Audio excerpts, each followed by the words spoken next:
ఆ ఫిలిం గురించి I think Sudheer గారు చరిత్కి సంబంధించిన వీడియోస్ ఏమొచ్చినా కానీ వైరల్ అవుతుంటాయి. తన జిమ్నాస్టిక్స్ సంథింగ్ ఎలాంటివి చేసిన ఫ్యాన్స్ కూడా వాళ్ళ మామయ్యతో పోలికలు ఉన్నాయని పోలుస్తుంటారు. సో తన ఎంట్రీ ఎప్పుడు ఉండబోతుంది? ఏమైనా ప్లాన్ చేస్తున్నారా ఇప్పటి నుంచి ఏమన్నా? 3 to 4 yearsలో ఉంటుందండి షూర్గా.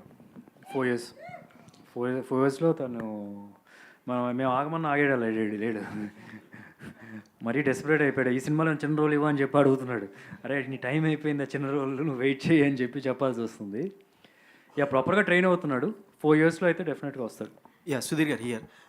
కిడ్స్ తండ్రి మాట వినకపోవడానికి, ఫాదర్స్ కిడ్స్తో ఎక్కువ టైం స్పెండ్ చేయకపోవడానికి వన్ ఆఫ్ ది రీజన్ అనుకోవచ్చా?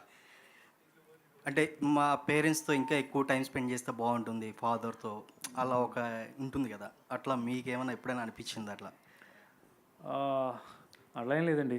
I don't think that is the reason kids ఏదో రాంగ్ ట్రాక్లో వెళ్తారు. I don't think that is the reason at all. Every time మనకి కిడ్స్ పక్కన పేరెంట్స్ ఉండాలని కుదరదు. అంటే ఇప్పుడు కొన్ని డెసిషన్స్ వాళ్ళే సొంతంగా తీసుకోవాలి. They have to take on their own. So they have to grow independently. ఎప్పుడు ఫాదర్ పక్కన చేయబెట్టుకొని నడిపించినా సరే అది కరెక్ట్ కాదని నా feeling. We have to let go. వాళ్ళు తప్పులు చేయాలి. తప్పులు చేస్తేనే వాళ్ళు బాగా నేర్చుకుంటారు. So I feel they have to let go. పక్కనే ఉండి చేయబెట్టుకొని నడిపించడం కూడా తప్పని నా ఫీలింగ్. అది నేను నేర్చుకున్నాను, అలా చేశాను కాబట్టి. సుధీర్ బాబు గారు, last question. This is Chandu, anchor from filmy looks.